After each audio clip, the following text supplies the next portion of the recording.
Seguimos nuestro estudio de la fe cristiana en la posmodernidad con el tema del trasfondo filosófico del posmodernismo. Ya hemos visto dos videos. En el primero enfatizamos el racionalismo y sus derivados, empirismo y positivismo.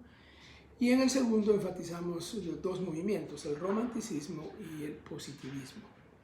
Hoy quiero enfocar el tercero, que es el otro movimiento, son más de tres, pero más en el siglo XX, y es el famoso existencialismo.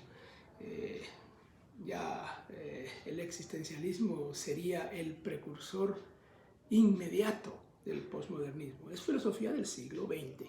Se desarrolla, nace y se desarrolla en el siglo XX.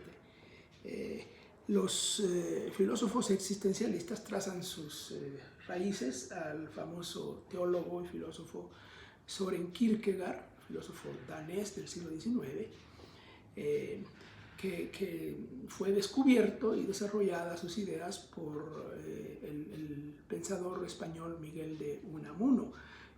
Lo que Kierkegaard hablaba era más o menos siguiendo la línea del romanticismo, poniendo énfasis en los sentimientos, pero más que en los sentimientos, en la experiencia de vida, las realidades existenciales, es decir, lo que vive la persona es fuente de conocimiento.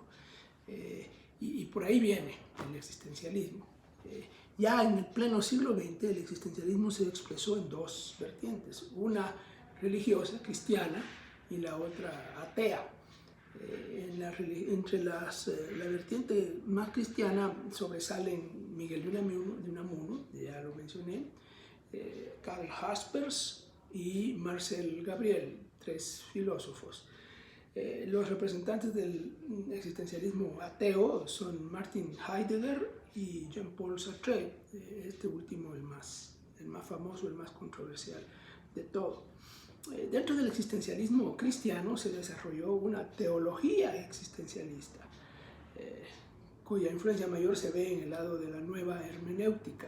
Ahí hay un famoso teólogo, conocido por todos como Rudolf Bultmann, que desde la perspectiva existencialista está presentando los temas de Jesús, por ejemplo, y los evangelios. El existencialismo es un movimiento disidente de la filosofía tradicional. Está saliendo de la tradicional manera de enfocar el pensamiento, que es en la esencia, una cuestión así abstracta, para trasladarla a la existencia, una cuestión concreta. Las realidades de la vida son las que hay que enfocar, no tanto las abstracciones del pensamiento por allá.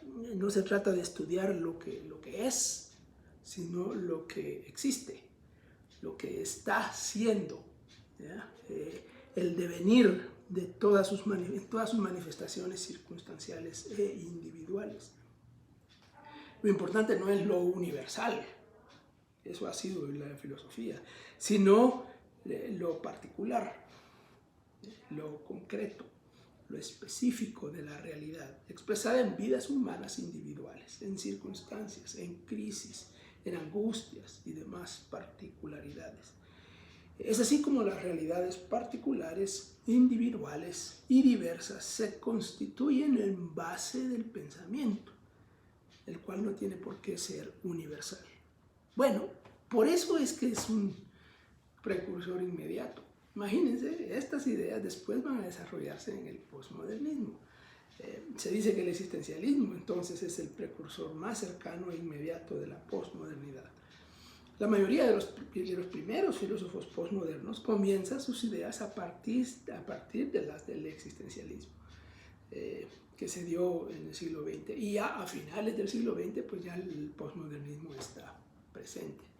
Bueno, así es como hemos visto ese trasfondo del posmodernismo. Ya con esto podemos entender un poco más las ideas del posmodernismo relacionadas con qué, con estas otras ideas que hemos visto, y entender en qué sentido reacciona, en qué sentido se opone, en qué sentido avanza o se desvía, en fin, el posmodernismo. Y nos va a servir para no solo entenderlo, identificarlo, entenderlo, sino para ver cómo se expresa en la cultura posmoderna contemporánea. Dejamos ahí este estudio y luego entraremos a otro tema propiamente del posmodernismo.